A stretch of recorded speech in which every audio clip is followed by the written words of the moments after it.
poder comunicarnos nosotros con Él. ¿Cuál es ese recurso? La oración, Mario, tienes mucha razón. Dios nos ha hablado a través de su Hijo, y su Hijo está expresado en la palabra, en la Biblia, en la palabra de Dios. Y Dios aquí nos habla, Él a nosotros. Pero ¿cómo podemos nosotros hablar con Él? A través de la oración. Diga conmigo, a través de la oración. La oración es algo que todos nosotros hacemos, ¿sí o no? Dígame usted, por favor, levante la mano el que en la semana que acaba de pasar no oró ni una sola vez. No oró ni una vez. Tenemos 2 sinceros, 3 o 4 sinceros que nunca oraron. Ahorita vamos a orar por ustedes.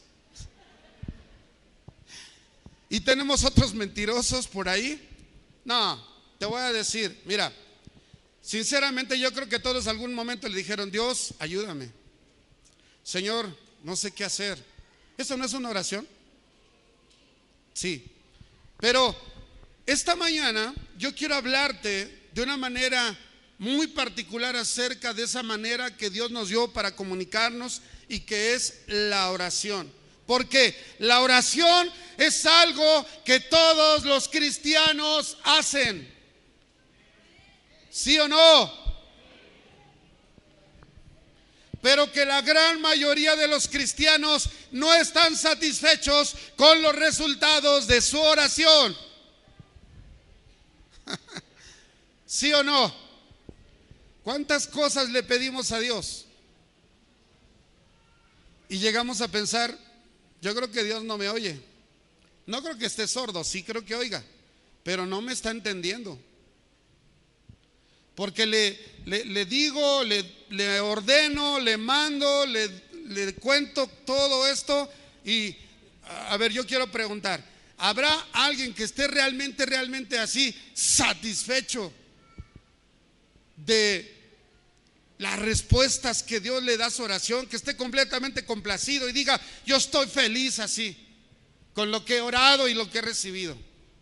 Digo, ¿habrá de veras alguien que diga: estoy completamente satisfecho? Ahora sí fueron muy sinceros. Yo tampoco estoy satisfecho. ¿Por qué será que algo que todos hacemos, que es orar, no nos produce el estado de satisfacción que debe tener? ¿O por qué no estamos satisfechos con la experiencia de orar como estamos orando? Queremos nosotros indagar en la palabra. ¿Por qué pasa esto? ¿Por qué sucede esto? Y yo creo que podemos encontrar varias razones. Miren, Santiago 4:3.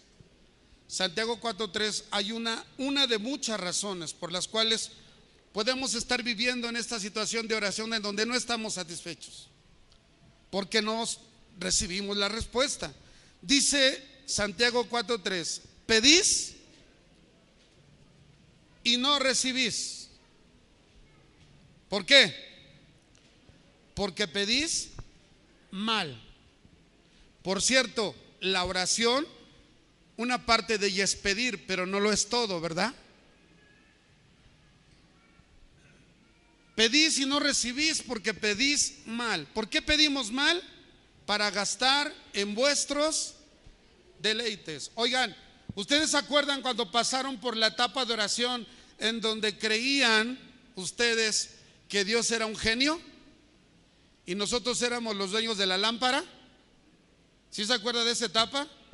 Donde la frotaba y le decía: a ver, ahí te voy, Señor. Que me aparezca un billete de 500 aquí en la bolsa. Señor, Señor, Señor, Señor, Señor, Señor. Ay, Dios mío, no apareció nada. Señor, haz que mi esposa se calle.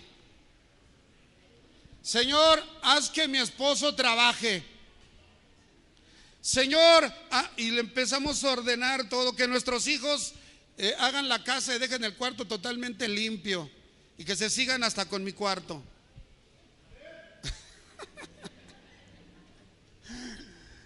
Y nada, hombre, nada. ¿Qué Dios no escuchará nuestras oraciones? ¿Qué está sucediendo?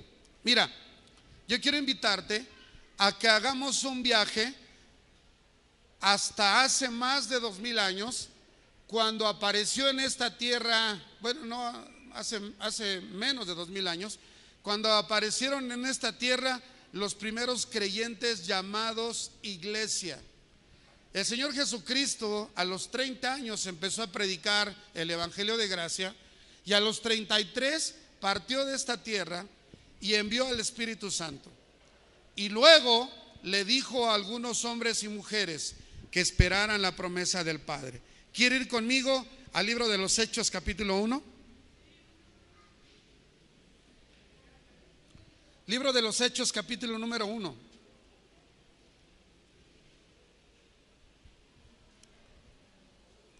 En el verso número 4 vamos a ver cómo los primeros cristianos, a los que todavía no les llamaban así aún, siguieron un modelo de oración. ¿Sabe qué modelo siguieron?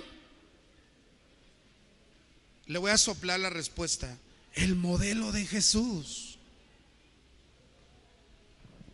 La única cosa que los apóstoles le pidieron a Jesús que les enseñara, ¿qué cree que fue? La oración. Le dijeron: Señor, enséñanos a orar. ¿Por qué cree usted que se lo pidieron? Porque vieron cómo Jesús se acercaba a orar y el Padre le contestaba. Oiga, ¿usted no quisiera algo así? Oiga, que me den un curso, ¿cómo debo orar para que Dios me conteste? Y ellos lo hicieron. Mira, Hechos capítulo número 1, verso 4. Dice: y estando juntos, les mandó que no se fueran, ¿de dónde? Sino que esperasen la promesa del Padre, la cual dijo: oísteis de mí. Porque Juan ciertamente bautizó con agua, mas vosotros seréis bautizados ¿con quién? Dentro de no muchos días. ¿Quién les dijo esto? Jesús a sus discípulos: no se vayan, quédense en Jerusalén y esperen la promesa del Padre. Quiero que vaya conmigo al capítulo número 2 del libro de los Hechos también. ¿Ya está conmigo en el capítulo 2, verso 1? Dice: cuando llegó el día de Pentecostés, estaban ¿qué? Todos unánimes juntos. ¿Quiénes? Esos que escucharon que no se fueran. Dicen que eran como unos 120 discípulos. Ya no eran solo los apóstoles, eran también hombres y mujeres que habían creído y se reunieron, como él lo dijo, en Jerusalén. ¿Y sabe qué hicieron? ¿Sabe qué se reunían a hacer? Oraban y esperaban. ¿No acaso dijo Jesús que tenían que esperar? Mire, vaya conmigo. Verso 4 del capítulo 1. Les mandó que no se fueran de Jerusalén, sino que ¿qué? Esperasen la promesa del Padre. ¿Cuántas veces hemos pedido algo en oración y nos desesperamos? Mira, Señor, te pido esto, pero ya, échale ganitas, ¿no? Ya. Lo queremos rápido. La plática del día de hoy se titula: la iglesia que sabe orar y esperar en Dios. Orar y esperar. Diga conmigo: orar y esperar.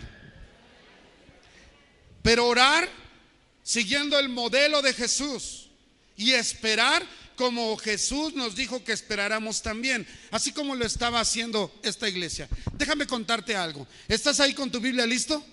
Porque vamos a estarla moviendo en el libro de los Hechos. Te voy a hablar de los primeros cristianos que siguieron a la predicación del Señor Jesucristo.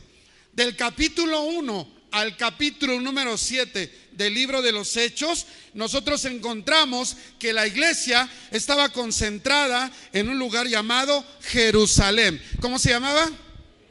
Ok, y el que estaba al frente de esa iglesia se llamaba Pedro. Era el apóstol Pedro. ¿Está aquí conmigo? ¿En dónde estaba centrado el evangelio? En la ciudad de Jerusalén. Dice también, si analizamos el libro de los Hechos, que a partir del capítulo 8 y hasta el capítulo número 12, el evangelio ya no está solamente en la ciudad de Jerusalén, sino que se expande y llega a lo que viene a continuación, que es Judea y Samaria. Samaria era la zona del norte y Judea era la zona del sur. Y los cristianos empezaron a migrar, empezaron a salir por diferentes razones. Escuche, que Dios provocó para que salieran, para que se movieran. Y unos se fueron hacia Samaria y otros se fueron hacia Judea. ¿Sabe cuántas veces se menciona el nombre de Pedro del capítulo 1 al capítulo número 12 del libro de los Hechos? 59 veces. Sobra que le diga quién era líder. ¿Quién era líder? Pedro, el apóstol. Y básicamente la predicación del evangelio estaba centrada en los judíos, a los que había venido Jesús. Pero ya había algunos que no eran judíos. De hecho, a partir del capítulo número 8 al capítulo número 12, cuando vean hacia Samaria, los samaritanos no eran considerados del pueblo de Israel. Eran como unos primos ahí políticos, pero repolíticos.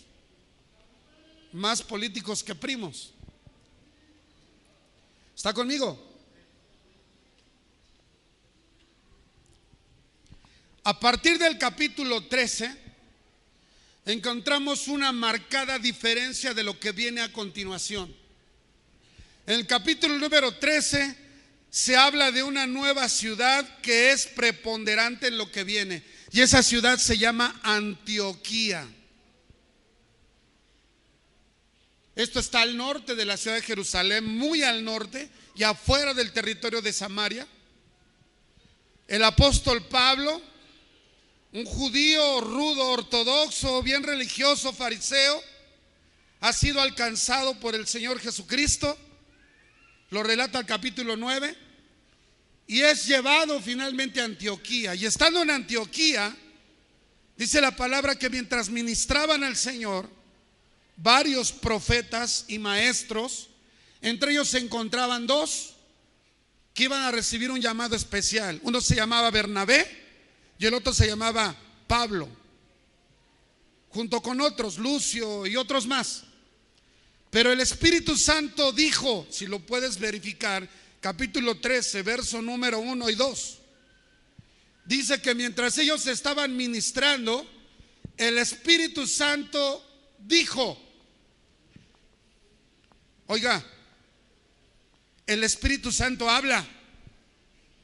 El Espíritu Santo comunica, guía, recuerda, aconseja. Y dice que el Espíritu Santo dijo: apartadme a Bernabé y a Pablo para la obra a la que los he enviado.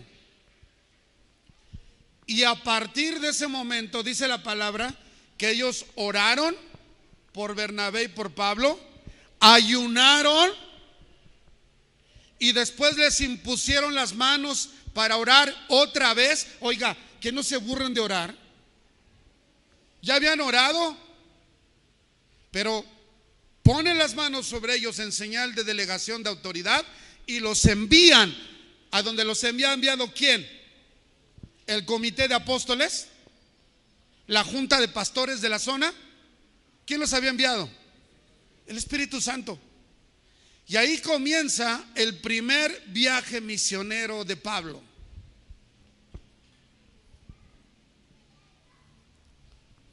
Pastor, usted dijo que nos iba a hablar de cómo debemos orar y de cómo poder obtener respuesta a nuestras oraciones y que íbamos a seguir el modelo de Jesús. Oiga, iglesia, yo le estoy hablando de que los primeros creyentes, a la que se llama la iglesia primitiva o la primera iglesia, siguió ese modelo. Y lo que estoy explicando ahora fue cómo ellos supieron orar y número 2, supieron esperar. Si usted revisa el libro de los Hechos del capítulo 1 al capítulo número 28, se va a encontrar dos cosas muy sobresalientes. La primera es la figura prominente del Espíritu Santo. Si bien es cierto que surge Pedro como líder en la tierra, si bien es cierto que surge Pablo y surgen otros como Felipe, como Esteban y surgen otros, lo cierto es que todos ellos son guiados por el Espíritu Santo. Y tú puedes encontrar del capítulo 1 al capítulo 13 solo un capítulo donde no se habla de que ellos oraron para pedir guianza del Espíritu Santo. Y ese es el capítulo donde Ananías y Zafira caen muertos porque quisieron engañar al Espíritu Santo. En todos los demás capítulos tú vas a encontrar por lo menos una acción de oración o un versículo que habla de que oraron o en comunidad o una sola persona, pero buscando la guianza y la dirección del Espíritu Santo. Nuestras oraciones son contestadas cuando estamos siguiendo la voluntad del Espíritu Santo y no tu voluntad, aunque sea santa. Porque dices, pues voy a hacer mi santa voluntad. Pues ni es santa. Y si es tu voluntad. Pero ahí empezamos a ver un sesgo. El Espíritu Santo guiando a los apóstoles que oraban. Ellos no daban un paso sin oración. Aquí hay un dicho que no damos pasos sin guarache. Bueno, ellos no daban un paso sin oración. Que no te vea tu vecino.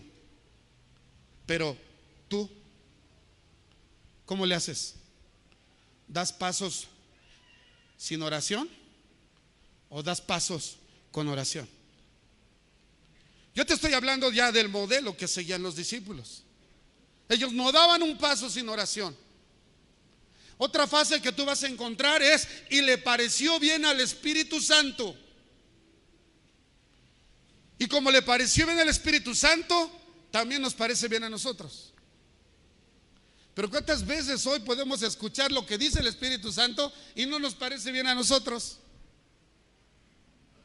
Y entonces, como Dios es misericordioso, no nos desaparece. Porque podría ¡fua! Y te vas, hermano. ¿No crees que Dios podría hacer eso? La palabra dice que no hemos sido consumidos. ¿Por qué? ¿Porque estás bien guapa? ¿Porque estás chulo? Por su misericordia. Mira, ve conmigo al libro de los Hechos. ¿De qué vamos a estar hablando ahí? La segunda cosa que nosotros podemos ver en estos capítulos del libro de los Hechos es lo que te acabo de describir. Los líderes fueron empoderados por el Espíritu Santo a través de la oración para hacer la voluntad de Dios en sus vidas y no su voluntad. Y aquel que pueda pensar que oraban a Dios para que el Espíritu Santo les dijera cosas de la iglesia únicamente, está equivocado. Ellos le preguntaban cosas de la vida cotidiana. ¿Me asocio con esta persona para trabajar? ¿Sí o no? ¿Le digo esto a mi esposo? ¿Sí o no? ¿Agarro a este como novio, como novia? ¿Me caso con él? ¿Sí o no? ¿Invierto mi dinero en esto? ¿Sí o no? Cosas que podrían parecer triviales, no lo son. Porque detrás de eso está la trascendencia del Espíritu Santo. Y eso sucede a través del medio que Él nos dio para comunicarnos con Él. ¿Cómo se llama? La oración.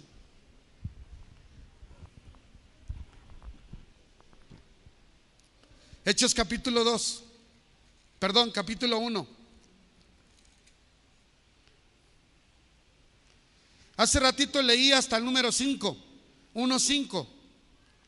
Los discípulos que estaban oyendo en el verso número 6 le dijeron entonces, los que habían reunido le preguntaron diciendo: Señor, ¿restaurarás el reino de Israel en este tiempo? ¿Por qué le hicieron esa pregunta? Porque hasta ese momento el reino de Israel estaba sometido bajo la bota del imperio romano. Los que gobernaban allí eran los romanos. Entonces le preguntan: Señor Jesús, ya te vas, ya nos dejas, pero ¿vas a restaurar el tiempo, el reino de Israel en este tiempo? ¿Qué les contestó Jesús?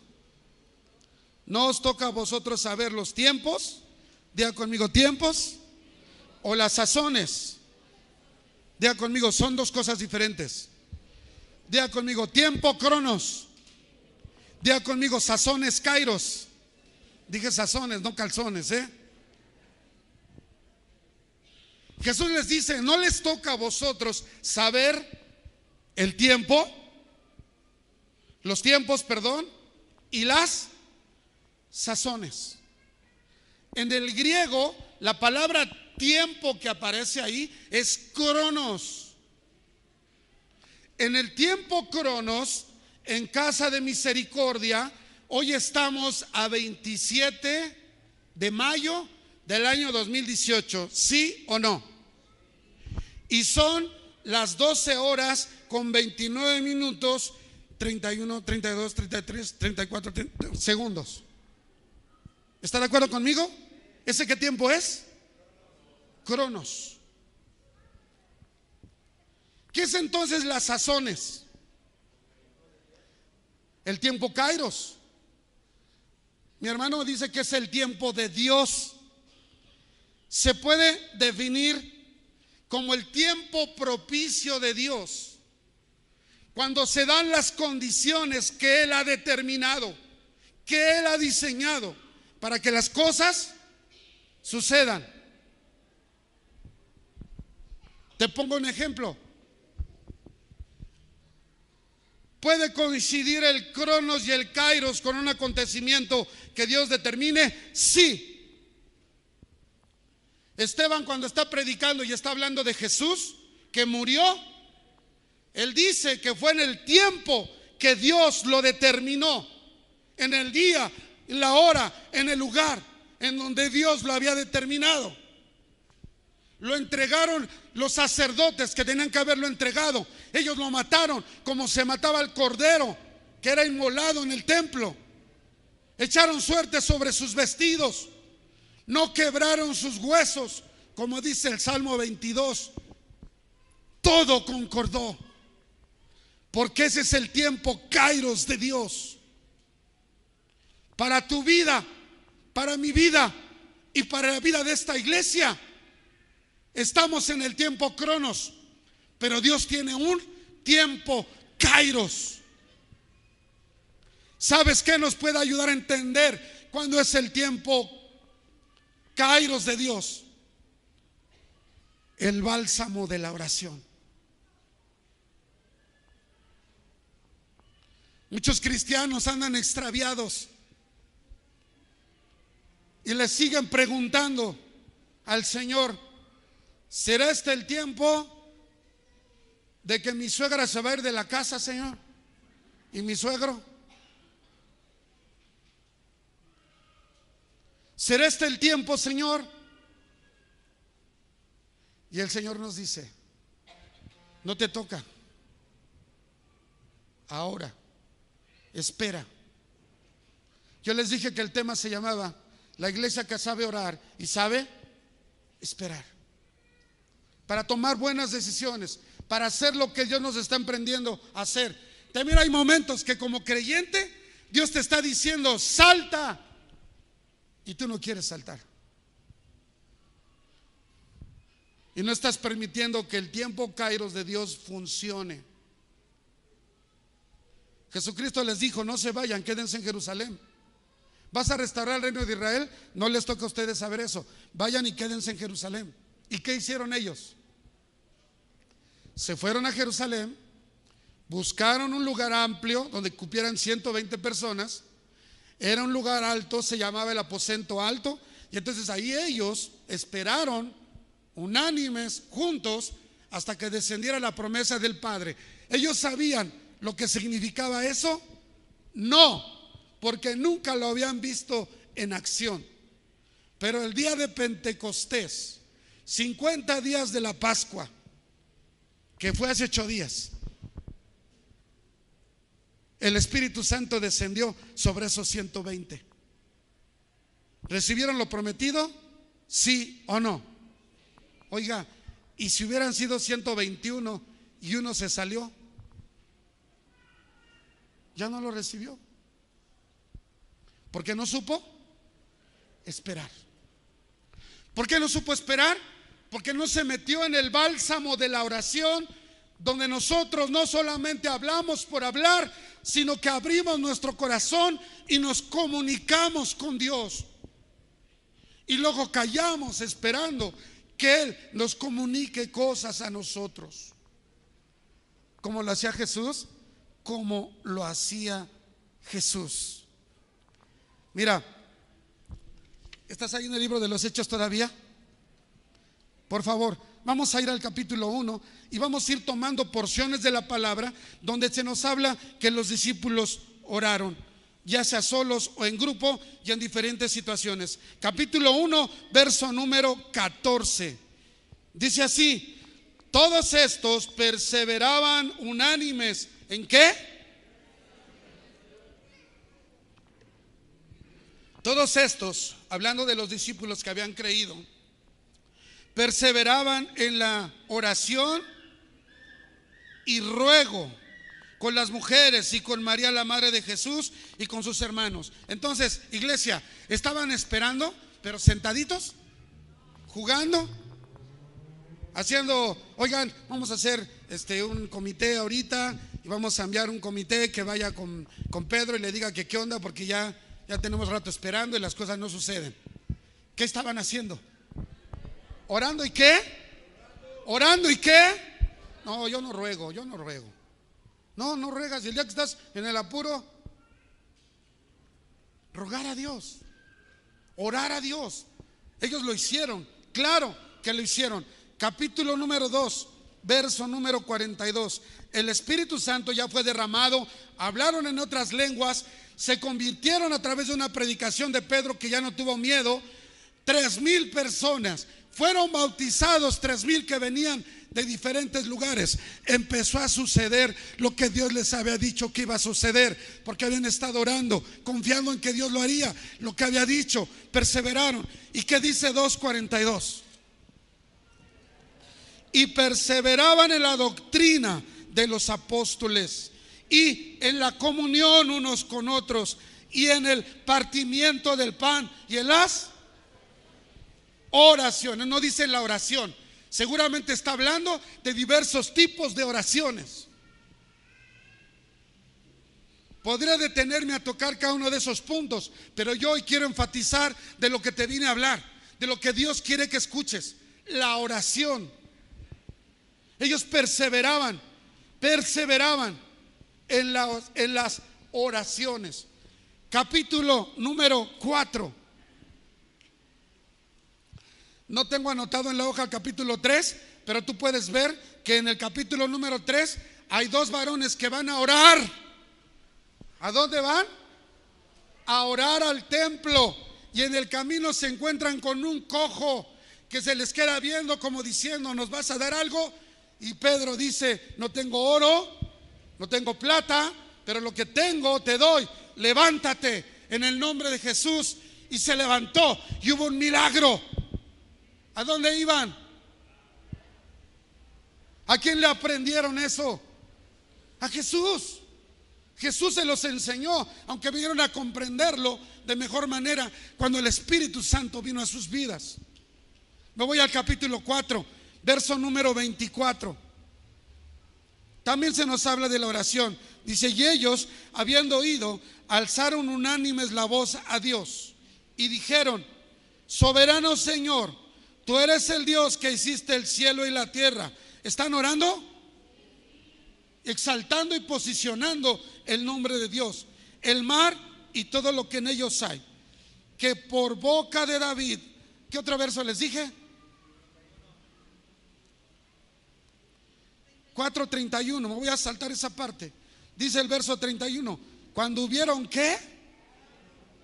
No lo oí. ¿Cuando hubieron qué? El lugar en que estaban congregados tembló, y todos fueron llenos del Espíritu Santo y hablaban con valentía la palabra de Dios. Mira, los acababan de amenazar, los sacerdotes, el Sanedrín y todos los fariseos les habían dicho: ustedes hablan otra vez de Cristo y se las vamos a partir. Vamos a acabar con ustedes. Los vamos a meter a la cárcel y no se la van a acabar. ¿Y sabes qué hicieron? Se fueron a chillar, se fueron espantados a esconder, se fueron a quejar con Pedro. Pues, ¿qué no dijiste que el Señor estaba con nosotros? ¿Qué hicieron? Se reunieron todos y oraron, reconociendo quién es Dios. La oración que hacen es, dice: soberano Señor, tú eres el Dios que hiciste el cielo y la tierra, el mar y todo lo que en ellos hay. Se están posicionando junto con Dios en el lugar que les dio. Están ubicando, para todos los que escuchan, que Dios es soberano, que hace lo que quiere, cuando quiere, como quiere, con quien quiere, que Él gobierna, que Él es Señor. Y después oraron y dijeron: concédenos predicar con denuedo, con valentía, con poder el evangelio que tú nos has dado. No se amedrentaron. Ellos sabían orar, habían aprendido a orar, practicaban la oración. La oración para ellos no era una disciplina, era una forma de vivir. Ellos habían entendido lo que Pablo dijo: orad sin cesar. La oración no está remontada a un espacio cerrado, no está remontado a un templo, no está remontado a una posición, hincado, parado, ojos cerrados. La oración no tiene límites, porque el Espíritu Santo y Dios no tienen límites. Capítulo 6, verso 4. Otro momento de oración ante otras circunstancias que están viviendo. 6:4 dice: y nosotros persistiremos en la oración y en el ministerio de la palabra. ¿Por qué dijeron esto los apóstoles? Porque había unas mujeres de los griegos que se habían convertido, que estaban siendo descuidadas, unas viudas. ¿Por qué estaban siendo descuidadas? Porque cada vez eran más y no había quien les atendiera, dándoles alimento, dándoles sustento, y lo tenían que estar haciendo los apóstoles. Y un principio de administración es: haz lo que te toca hacer. Y entonces ellos oraron. Ay, Dios. No dijeron: oigan, vamos a hacer un comité para elegir a 7, ¿no? Vamos a hacer unas votaciones, hagan sus planillas. A ver, Esteban, tu planilla. No. ¿Sabes qué hicieron? Oraron. Oraron y le preguntaron al Espíritu Santo: ¿qué quieres que hagamos? ¿A quién escogemos? Y dice la palabra que el Espíritu Santo designó a 7. ¿Y qué hicieron los apóstoles? Ay, ahora sí, relajados. Ya tenemos 7 que nos ayudan, ahora vamos a llevándola tranquila. No. ¿Qué dijeron? Y nosotros persistiremos en la oración y en el ministerio de la palabra. Zapatero a tus zapatos.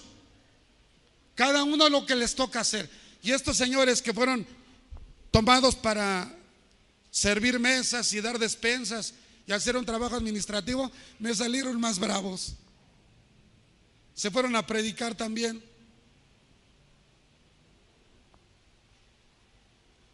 Uno de ellos murió como el primer mártir, llamado Esteban, predicando a Cristo. Oiga,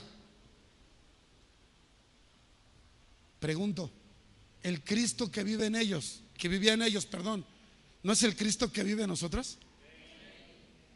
Y entonces, alguien puede decir: pastor, tiempo Cronos, tiempo Kairos, no es nuestro tiempo. No, no me digas eso. Voltea a tu alrededor, tu propia familia, tus hermanos, tus primos, tus parientes, tus vecinos, México, la comunidad mundial. ¿Es tiempo o no es tiempo? Platico con pastores de diferentes partes de la República, cosas que ellos ven en Morelos, cosas que ven en Guerrero, cosas que ven en Tamaulipas. Este es el tiempo de la iglesia. Y yo quiero decirte que este es un tiempo, Kairos, para Casa de Misericordia. Podrás creerlo o no. Solo te pido una cosa: sigamos el modelo de Jesús y pongámonos a orar. Porque el Espíritu levanta a la iglesia a orar, o cuando viene una bendición, o cuando viene un ataque, o cuando viene un estiramiento, o cuando viene una prueba, o cuando viene una tentación. Dios es tan bueno que nos pone a orar. Y unos hermanos hermosamente dicen: el Señor me despertó a las 9 de la mañana.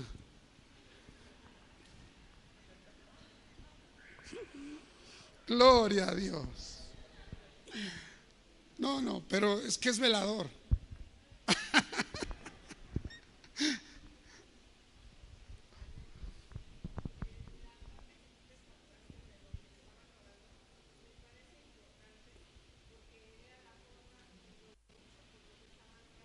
¿Qué capítulo es y qué verso?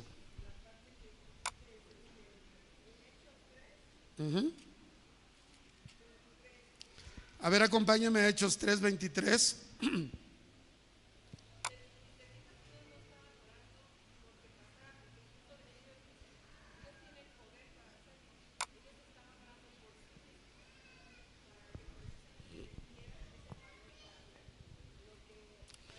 Si quieres pasar, porque no te...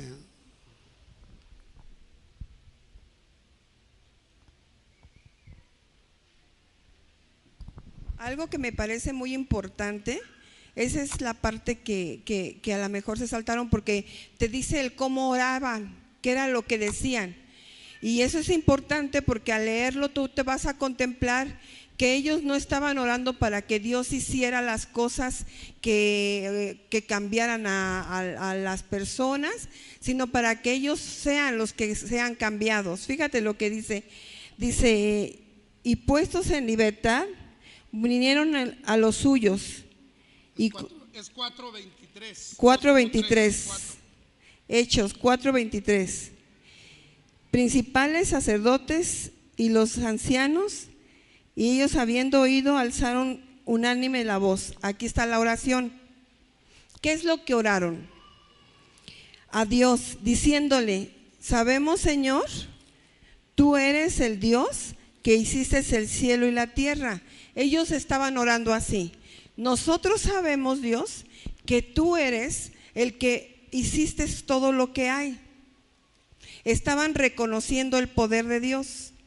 Después dijeron: el mar y todo lo que en ellos hay. Ahí estaban reconociendo que Dios tenía poder. En esa oración que ellos estaban haciendo, que por boca de David, tu siervo, dijiste. Aquí ellos estaban orando conforme a la palabra. Si tú te fijas, la oración que ellos hicieron, lo hicieron conforme a la palabra, porque dice: por boca de David, tú dijiste, Señor. Como hoy podemos decir: Señor, tú dijiste por boca de Jesús que en Cristo Jesús todo lo podemos en Cristo que nos fortalece. Podemos usar eso. Ellos estaban usando la palabra para orar conforme a la palabra. Y dice, porque por boca de David y tu siervo dijiste: ¿por qué se amotinan las gentes y los pueblos piensan cosas vanas? Le dijo: Señor, tú ya habías dicho por boca de David que la gente se amotinan y hablan puras cosas que ni deben de hablar, puras cosas que no valen la pena hablar. Y se reúnen los reyes de la tierra y los príncipes se juntaron aún en contra del Señor y contra el Cristo.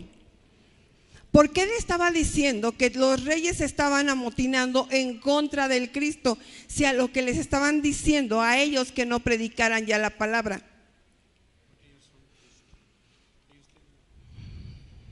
porque ellos estaban haciendo lo que Cristo estaba haciendo y porque ellos son una sola cosa como el Padre. Y Dios siempre ha sido, le dijo a Pablo, Pablo, ¿por qué me persigues? Cuando estaba persiguiendo a su iglesia. Porque eres parte de Él mismo. Tú eres parte del Señor. Y le dijo que los reyes estaban en contra de lo que había dicho Dios. Fíjate qué poder tan grande y qué fe tenían para ponerse en contra de tal rango. Es como ahorita que te pusieras en contra de hacer lo que el presidente dijo que no hicieras, pero Dios te dice que en el sistema de Dios sí se debe de hacer. Pero aguas, en el sistema de Dios no lo tomes tan a la ligera. Dice, para hacer cuanto tu mano y tu consejo habían antes determinado que sucediera. Ellos sabían que aunque Dios ya lo tenía determinado, ¿qué hicieron? Oraban. Entonces no estaban orando para que sucediera, porque ellos sabían que Dios ya lo tenía determinado. Lo dice en el capítulo 28 del 4, para hacer cuanto tu mano y tu consejo ya habían antes determinado que sucediera. O sea, Dios ya tiene determinado, pero no por eso quita la oración a un lado. Aunque Dios ya tiene determinado lo que va a pasar, sigue diciendo, ahora Señor, mira sus amenazas y concede, aquí está. Señor, yo sé que tú eres poderoso, porque por boca de David dijiste que la gente habla puras cosas vanas y ahora se juntan los reyes contra ti. Ahora concédenos, Señor, mira, amenazas y concede a tus siervos que con todo de nuevo hablen tu palabra. No sé si agarras la onda. Aunque Dios ya había determinado, ellos no estaban orando, estaban reconociendo que Dios tenía el poder, pero también está diciendo, Señor, concédenos y llénanos de esa fuerza, quita todo miedo, quita todo aquello que impide que yo hable como debo de hablar de ti en otras personas. Entonces la parte que nosotros nos saltamos me parece importante, porque es la oración que te lleva a saber lo que también ellos sabían y tenían revelado a través del Espíritu Santo. Dios es poderoso. Dios ya tiene determinado todas las cosas, pero la oración es tan importante para sostenernos, para pedirle. Todo líder, toda aquella que estás en un área,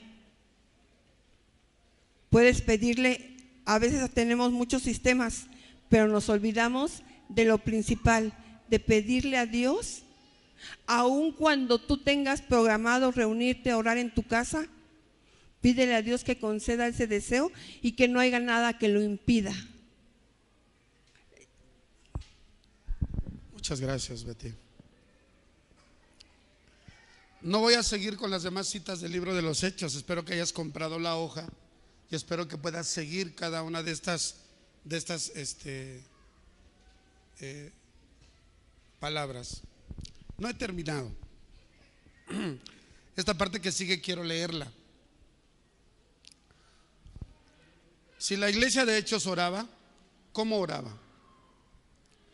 Todos queremos ser guiados por el Espíritu Santo, ¿sí o no? Como esa iglesia. Pero no sabemos cómo ser guiados por el Espíritu. ¿Cuántas veces te has preguntado, ¿y cómo le hago? ¿Y qué le digo? ¿Y esto? ¿Está bien? ¿Está mal? En Romanos 8:14 dice que todos los hijos de Dios somos guiados por el Espíritu Santo.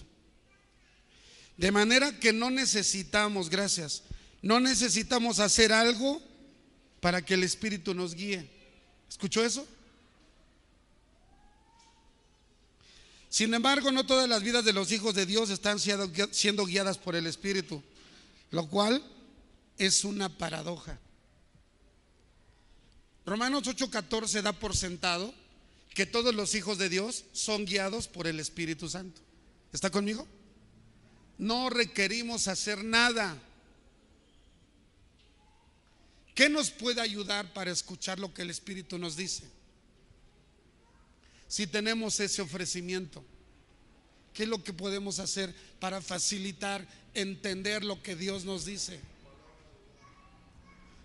Es la combinación de ir a la palabra de Dios y platicar con Dios, hablar con Él.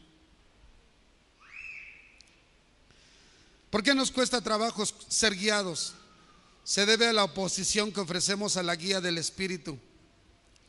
Dios usa la oración para ayudarme a rendir mi voluntad a los propósitos de Dios.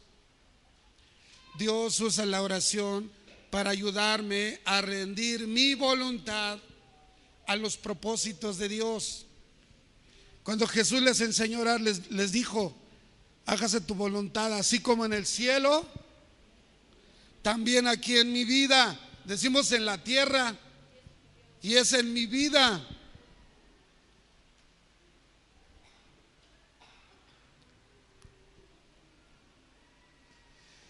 De esa manera, mientras yo oro, dejo que el Espíritu Santo tome control de mis acciones. Mientras yo oro, me hago sensible a escucharlo y me hago dócil para hacer lo que Él quiere y no lo que yo quiero.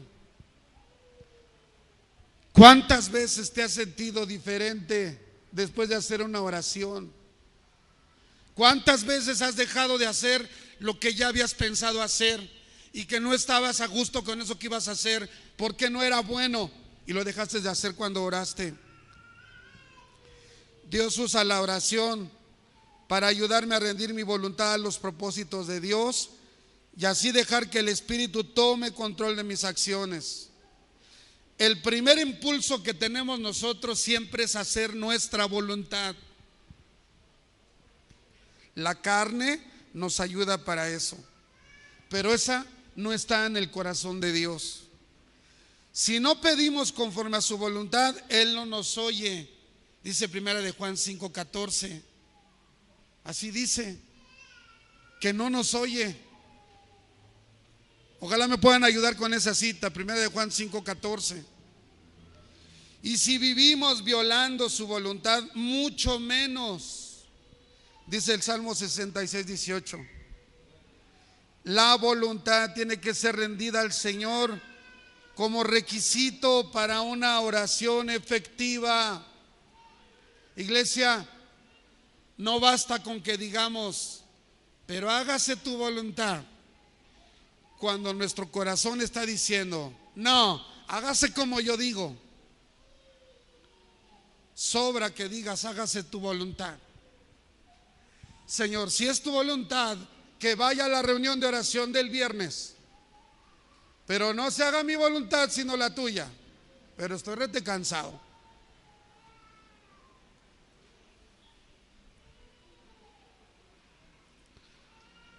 Mientras menos oración tengo en mi vida, más oposición ofrezco a la dirección del Espíritu Santo. Oración engendra más oración. Flojera engendra más flojera.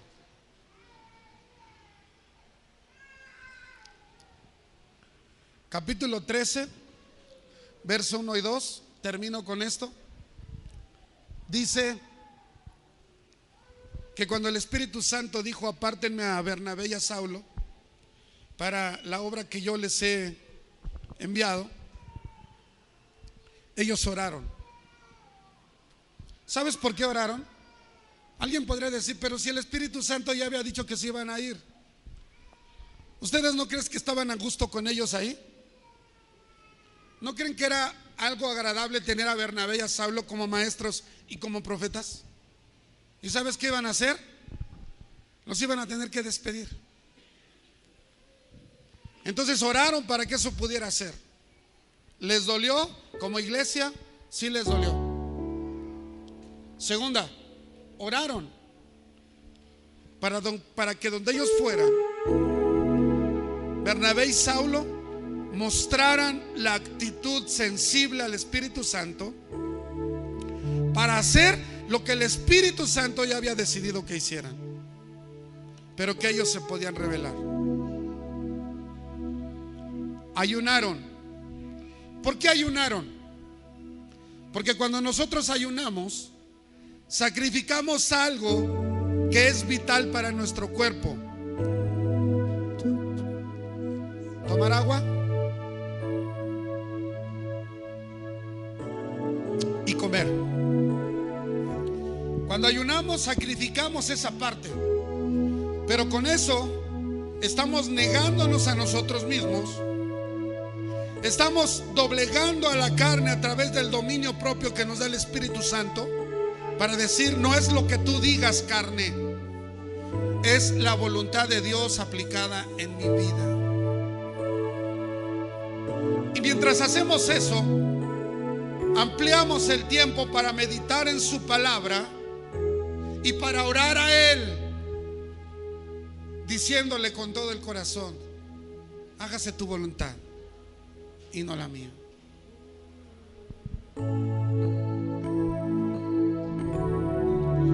Iglesia, ¿cuántas oraciones tienes en espera? O mejor dicho, ¿cuántas peticiones tienes en espera? Estoy hablando a nivel personal. ¿Cuántas cosas parece que Dios no te ha oído ni te ha contestado? Pero también lo puedo decir como iglesia. ¿Cuántas oraciones tenemos en espera como iglesia? Hemos orado por un lugar que sea nuestro y todavía no lo tenemos. Y puedo sentirme frustrado por eso. Pero hoy me recordaron, como me lo recordó en la mañana, como me lo dijo la semana anterior, que Él prometió. Y si prometió, no debo cometer el pecado grave de incredulidad. Pues habiendo visto que el mar se abrió y que el monte se movió, ¿cómo es posible que yo no crea? Cuando yo no quería saber nada de Dios, y cuando mi madre llevaba 4 años orando junto con otros familiares porque este desgraciado conociera a Dios, Dios tuvo un día de febrero de hace 33 años para que yo rindiera mi vida a Cristo. Iglesia, ¿tienes oraciones en espera? Hay cosas que no has visto todavía. Estamos en el tiempo Kairos de Dios, donde te está invitando a incluirte a la oración. ¿Sabes? Hoy fue una conferencia, pero creo que uno de los errores más graves que cometemos en las iglesias acerca de la oración es que hablamos mucho de la oración, pero oramos muy poco. Algo está sucediendo los días viernes. Este viernes, una hermanita de las que oró se atrevió a decir que los viernes tiene que estar tan nutrido de gente como los domingos, porque la gente viene a orar al Dios que todo lo puede, al Dios que, como dice mi esposa, ya determinó las cosas. Y aunque aquí está la promesa y la bendición, no la puedo tomar, porque Dios espera que mi corazón esté en la actitud apropiada para poder recibir esa promesa. Iglesia, hemos sentido la inquietud de levantar otra casa de misericordia. Que Dios la levante, pero no queremos mover un solo dedo en ese sentido si antes el que nos invita a orar, que es Dios, no dice: hoy es el Kairos, hoy es el tiempo. Mientras tanto creemos y seguimos trabajando. Creo que estamos en el tiempo puedo ver señales de que está sucediendo. Pero el Espíritu Santo todavía tiene corazones en donde está esperando que soltemos la pasividad, la apatía, que soltemos la mediocridad, la pobreza mental, que soltemos todo lo que nos estorba y nos levantemos creyendo que el que prometió lo cumplirá. Oiga, escuche. Yo no los estoy invitando a orar. Yo no te estoy invitando a orar. El creador de la vida, el autor y consumador de tu fe, es el que te está levantando a orar. Y hay dos maneras de crecer: por las buenas y por las no tan buenas. Cuando hay necesidad en casa, oramos porque oramos. Cuando hay problemas en nuestra vida, oramos porque oramos. ¿Para qué esperar que eso suceda?